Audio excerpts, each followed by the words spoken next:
Uranus just entered Gemini for the first time in 84 years. Historically, these periods coincide with some of the most profound crises in not just American history, but the history of the global West itself. These are not merely times of change, but periods of intense geopolitical conflict, eternal national division, and transformative restructuring. Uranus is a planet of shock, disruption that leads to innovation that is needed, innovation that comes whether we are ready or not. This is why its home sign is Aquarius, the detached, intellectual, humanitarian-driven fixed air sign, called the water bearer.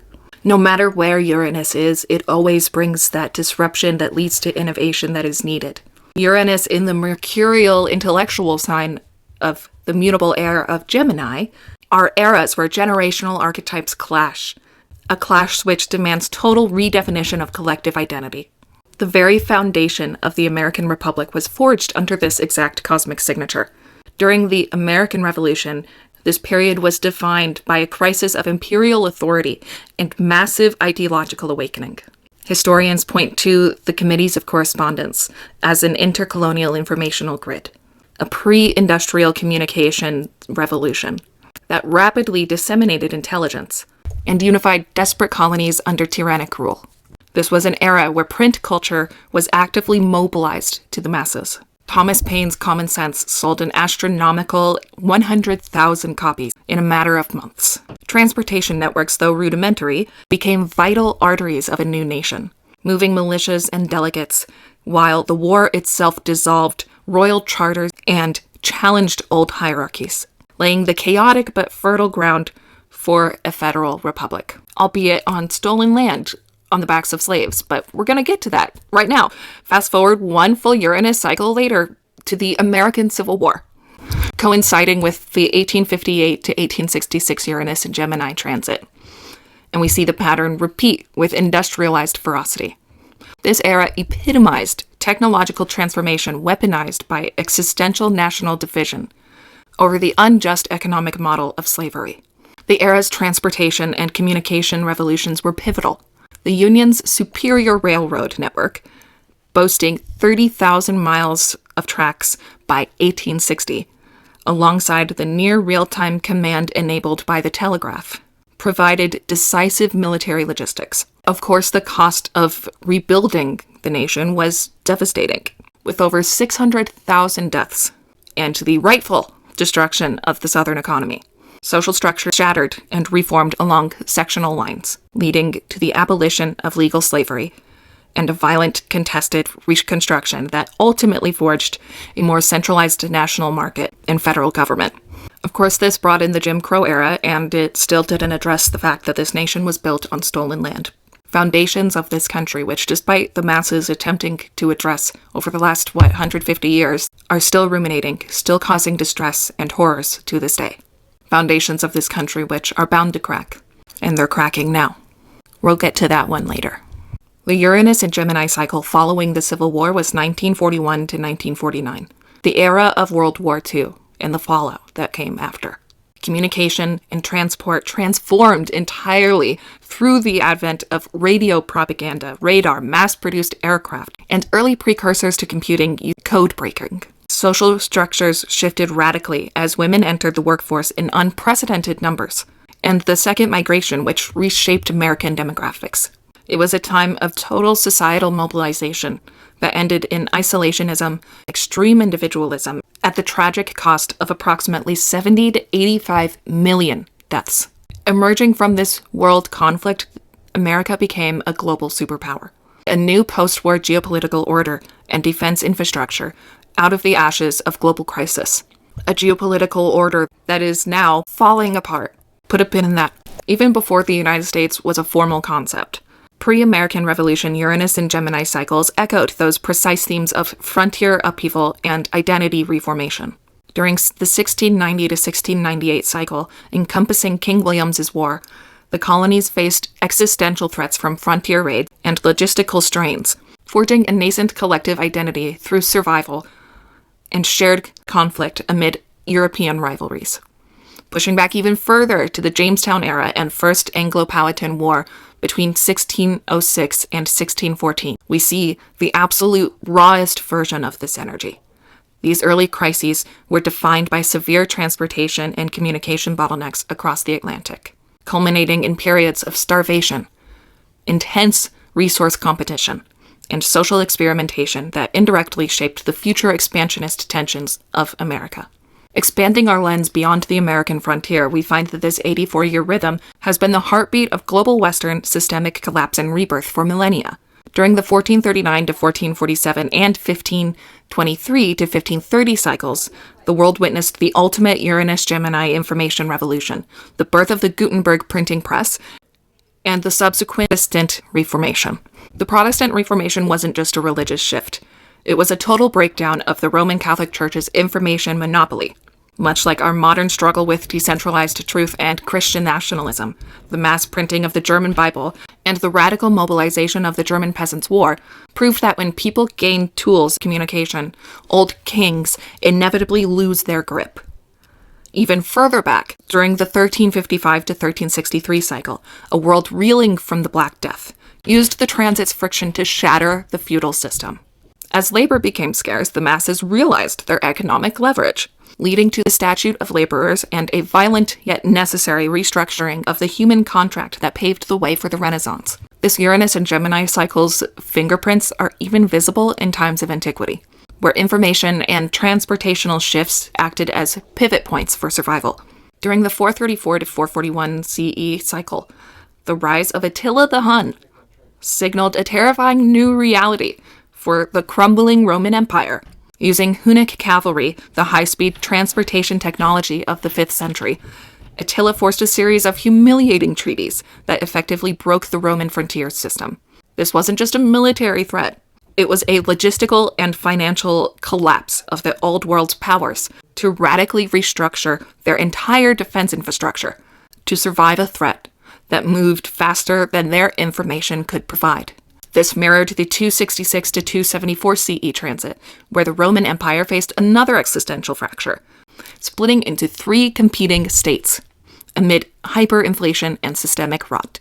It took the radical restructuring energy of Emperor Aurelian to reunify the fractured world, building the massive Aurelian walls and reforming the currency to bridge the gap into a new era. Going back to the very dawn of Western collective identity, the 488 to 480 BCE cycle culminated in the Battle of Salamis. Here, a Greek coalition used a technological leap in naval transport, the Trimere fleet, to overcome massive imperial invasion. That high-stakes crisis didn't just end a war. It birthed the Athenian Golden Age, proving that when a society is pushed to the brink of extinction, shared knowledge becomes the fuel for a civilization high. From the Cyrillic alphabet's invention in the 800s to the Venetian arsenal's assembly lines in early 1100s, every historical return to Uranus in Gemini has demanded that we trade outdated maps, outdated structures, for new modes and methods of movement, thought, and connection. Whether it's the Cortes of Leon introducing the first parliamentary voices in 1188, or Marco Polo bridging the East and West in 1271, these periods mark the exact moments where the world becomes too small for its current boundaries. The tension we feel today with global energy, global supply shocks, and the need for autonomy is the same friction felt by people throughout all of these time periods. Forced evolution toward a version of humanity that can actually survive its own growth. The common theme with all of these historical time periods is the Strauss-Howe generational theory of the fourth turning. Developed by authors William Strauss and Neil Howe in the 90s, this theory argues that history is not a linear progression, but rather a reoccurring cyclical loop driven by generational shifts. At the core of the theory is the concept of the saeculum, from the Latin word for long human life or a natural century.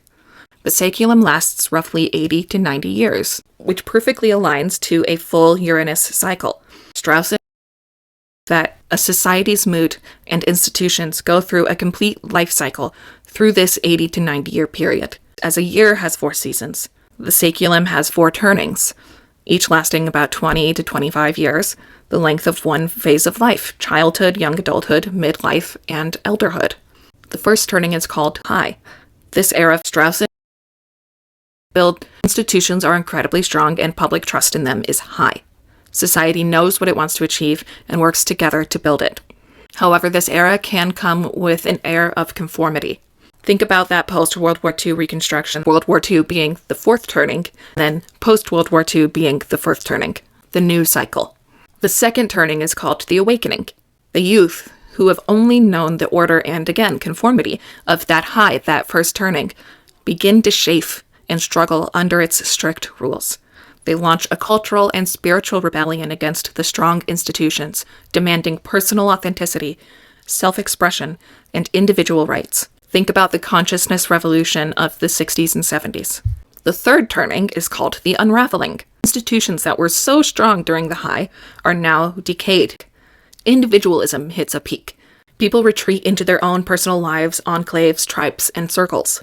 Society feels atomized. There's no shared public consensus. A sense of unease grows about the future. Think about the culture wars that started in the 80s and kept growing throughout the 2000s. Which brings us to the fourth turning. A catalyst event shatters the illusion that society can continue on its current fragmented path. The weak institutions are torn down or completely overhauled by a massive existential threat. Civic authority is revived. Society is forced to sacrifice individualism for the sake of collective survival. By the end of this turning, a new society is reborn, setting the stage for the next high.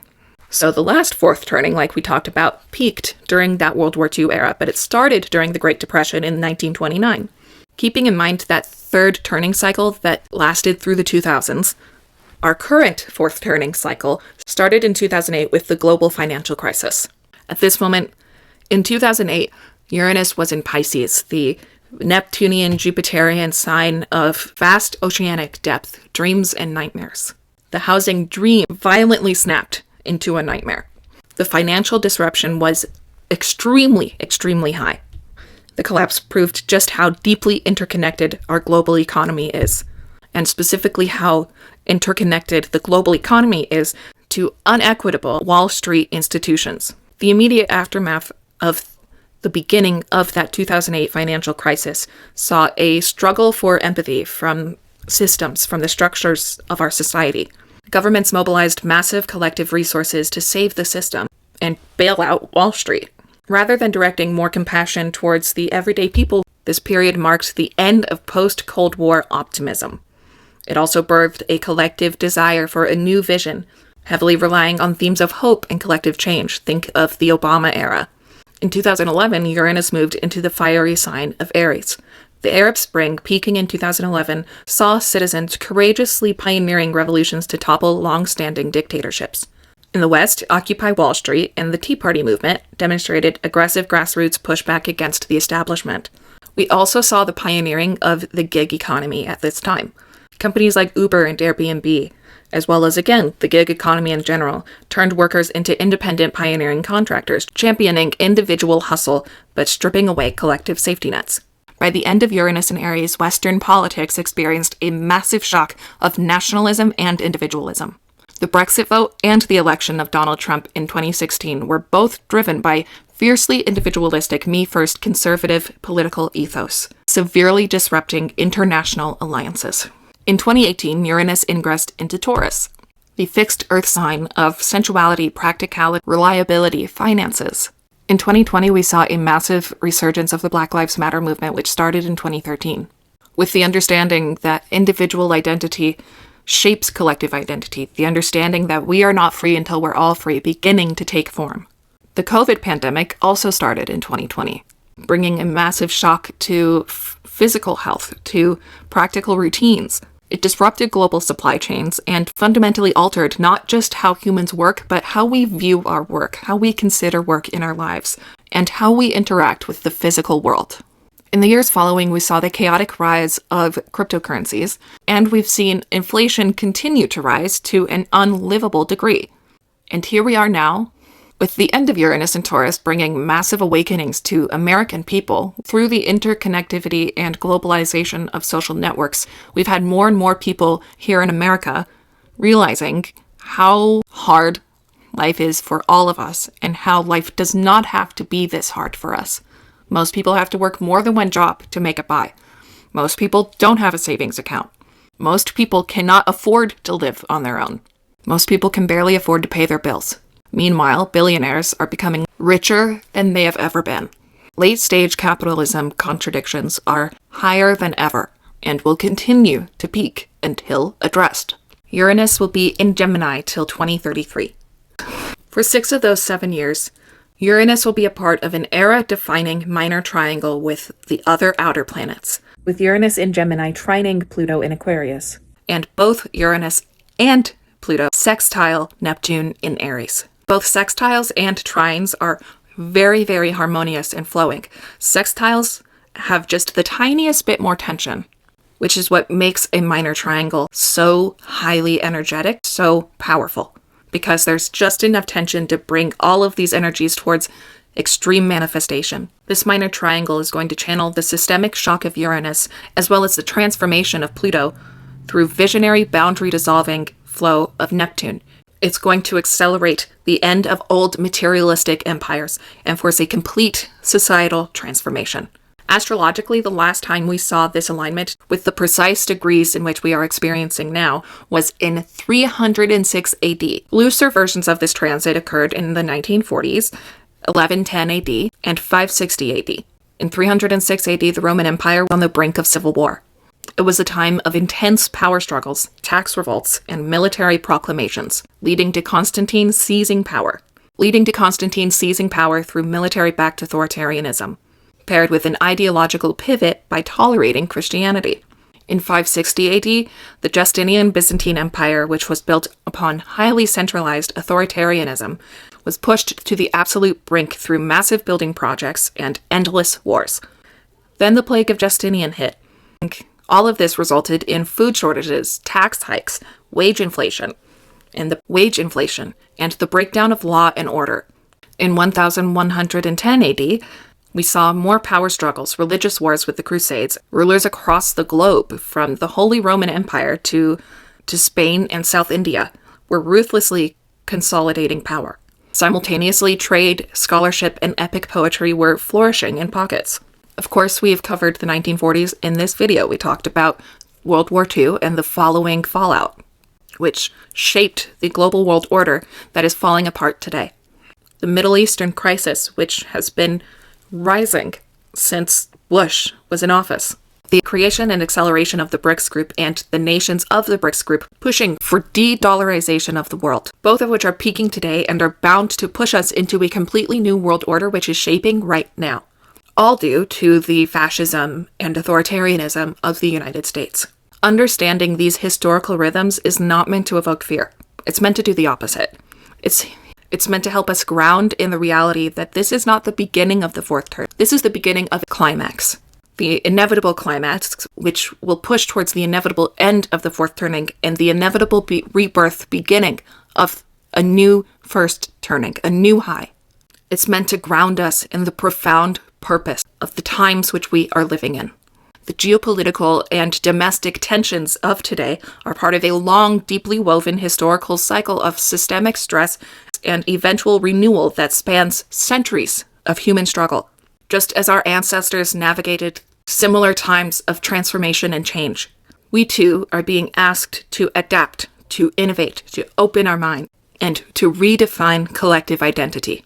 We are not just surviving a series of bad news. We are being pushed to participate in the necessary rebirth of a more equitable society which understands that we are not free until we're all. We are being pushed into completely divesting from unjust systems of security of the past. The crumbling of late-stage capitalism, the fracturing of global supply chains, and the frantic death throes of authoritarianism, individualism, and colonialism are not temporary glitches. They are a part of the necessary death of the inequitable, again, unjust ways of old. Your spiritual and personal assignment for the next 7 years is to stop mourning the illusion of the way things were, the normal that was left behind, and instead, first of all, understand that that never should have been the normal, and second of all, plant your feet firmly in this messy rebirth with, again, the understanding that it is bringing us towards a better way of being. I feel like a lot of people are afraid to plant their feet in this messy rebirth because they feel like they have to do it all themselves. Please remember that you do not have to do it all yourself. You are a part of an ecosystem. You are a part of a society. When plants and vegetables and herbs all grow in nature, they often are intermingled, growing together, helping and assisting each other in the ways that they are able to. Think of it that way. Whatever you are good at, whatever you excel at, whatever knowledge you have to give, whatever energy you have to give, is not just valuable, it's vital. We need you. Prioritize self-care with the understanding that yes, you cannot pour from an empty cup, but also as you fill your cup flows outward into the world.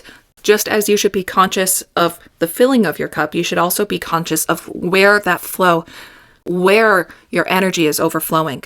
Direct it towards the rebirth which we are all experiencing, towards mutual aid, towards collective organizing of the rebirth of revolution, and to prioritize your decolonization journey. You cannot free yourself from the Master's house with the Master's tools, and furthermore, I would say solely the Master's perspective of those tools. As Troy Bolton said, we are all in this together. I, again, would add, we're all in this or not. Breathe through the tension and don't ignore your anger. Don't resist it. Allow that sacred rage to fuel you. I think that's a good place to end this video, so please let me know your thoughts down below in the comment section. Let's keep the conversation going. Where are you? And also, I want to know, if you're still watching this, where are you at in your decolonization journey? Personally, I am at the understanding that ancestor work for white people is decolonization, and decolonization work, doing what you can to repair the mistakes of your ancestors' past and get us out of this shithole we're in, is the ancestor work, is the spiritual work that us white people need to be doing. I just moved to where I am at like a couple months ago, and I've been in a flare-up over those last couple months, so I've had a little bit of a hard time finding the right place to put my energy, but I'm doing my absolute best to look for where that is, and I guess we'll ask if you're in the Nebraska, Omaha area, you recommend what you recommend. I'm looking at a few places, but I'm interested to know your thoughts.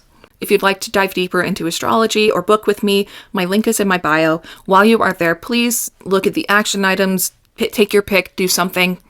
You wouldn't be watching this if you didn't understand that we're not free till we're all free, and we have to do something about this. Furthermore, the algorithm of all social media really don't like videos like this, so please interact with this video. Please like it, share it, comment, all that stuff. As always, the only way out is through. Sending you so much love.